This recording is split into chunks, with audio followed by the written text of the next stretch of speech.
విశాఖ ఉత్తర నియోజకవర్గం YCP MLA అభ్యర్థి కేకే రాజు ఎన్నికల ప్రచారంలో జోరు పెంచారు. ప్రచారంలో భాగంగా 43వ వార్డు ప్రియదర్శిని కాలనీలో ఆయన పర్యటించారు. ఎమ్మెల్యేగా తనను గెలిపించాలని ఓటర్లను కేకే రాజు కోరారు. పదవులు లేకపోయినా గత 10 ఏళ్లుగా నియోజకవర్గ ప్రజల కోసం పనిచేశారని ఆయన గుర్తు చేశారు. ఈసారి తనని ఎమ్మెల్యేగా గెలిపిస్తే నియోజకవర్గాన్ని అభివృద్ధి చేస్తారని కేకే రాజు హామీ ఇచ్చారు.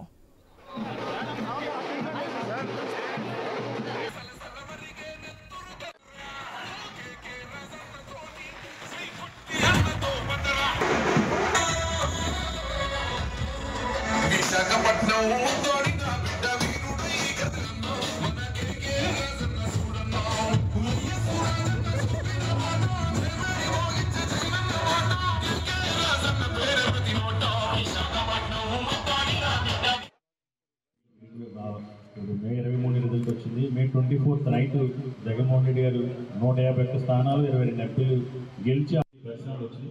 మళ్ళీ అన్నీ పోయి 14 నుంచి 19 కూడా మీరు ఉన్నారు ఆ గవర్నమెంట్లో. రాస్తే ఆ రోజు కూడా సేమ్ చెప్పారు. నేను ఆ రోజు కూడా చెప్పారు మీరు మా రిప్రజెంటేషన్ తీసుకుంటారంటేనే కోర్ట్ స్టేడియంలో అడుగుపెట్టారు. కోర్ట్ స్టేడియం గేట్ దగ్గర రిప్రజెంటేషన్ తీసుకుని మీ స్టాండర్డ్ అనుకూలమా కాదా మా రిప్రజెంటేషన్ చెప్తేనే ఇస్తాను. అప్పుడు కూడా ఆయన చూసి మా కోర్టు చూసి హోటల్ నుంచి బయటికి రాకుండా నాటికి ఇంకా హోటల్ దగ్గర ఎవరు ఆపలేదు. మీడియాలో ఏం చేశారంటే నో మీడియాలో పోలీసు గారు గేట్ దగ్గర నుంచున్నా అక్కడ పరిస్థితి అర్థమైంది. అతనికి సమాధానం చెప్పాలి కోర్టు గేట్ దగ్గర చెప్పలేక ఈ రెండింటిని కొంచెం రౌడీజం లేకపోతే గూండాయిజం చేస్తూ ఉన్నాను. కాబట్టి మీకు అర్థమై ఉంటుంది. నేను మీకు అందుబాటులో ఉంటాను ఎప్పుడు కూడా.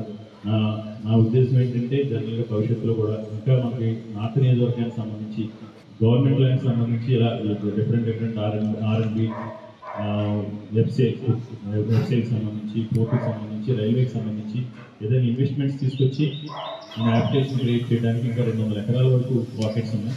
వాటిలో మరిన్ని పెట్టుబడులు తీసుకొచ్చి ఈ ప్రాంతంలో ఉపాధి ఉద్యోగ అవకాశాలు కల్పనతో పాటు pending master mind road implementation 2 service సంబంధించి మీకు ఎప్పుడు కూడా అందుబాటులో ఉందని మాటిస్తున్నాను. ఎవరైతే మీరందరూ కూడా చాలా సంతోషం ఇక్కడికి వచ్చినందుకు మీరు గర్వపడే విధంగా మీరు ఎవరినైనా నా గురించి ఫోన్లో మీ మిత్రులను శ్రేయభిలాషులను ఫ్రెండ్స్ను మీరు ఫోన్ చేసి అడిగితే వాళ్ళు రేపొద్దుట మిమ్మల్ని అప్రిషియేట్ చేసే విధంగా నాకున్న ప్రతి అవకాశాన్ని ప్రతి అధికారాన్ని నియోజకవర్గ అభివృద్ధి కోసం ప్రజలకు అందుబాటులో ఉండి సర్వీస్ ఓరియంటెడ్గా పూర్తిగా సర్వీస్ ఓరియంటెడ్గా ఉంటాను. మళ్ళీ మీరు నిజంగా గర్వపడే విధంగా మంచి పని చేశాను. పోర్టు 1/1 ఒకటి వాటి విషయంలో కూడా మనం కొంత సమర్థంగా ఉంది. సో అన్నీ కూడా అంటే ఏదైనా ఇష్యూ వస్తే నాకున్న ఆలోచన ఏంటంటే మూలాలు వెతికి పర్మనెంట్ సొల్యూషన్ చూడాలి.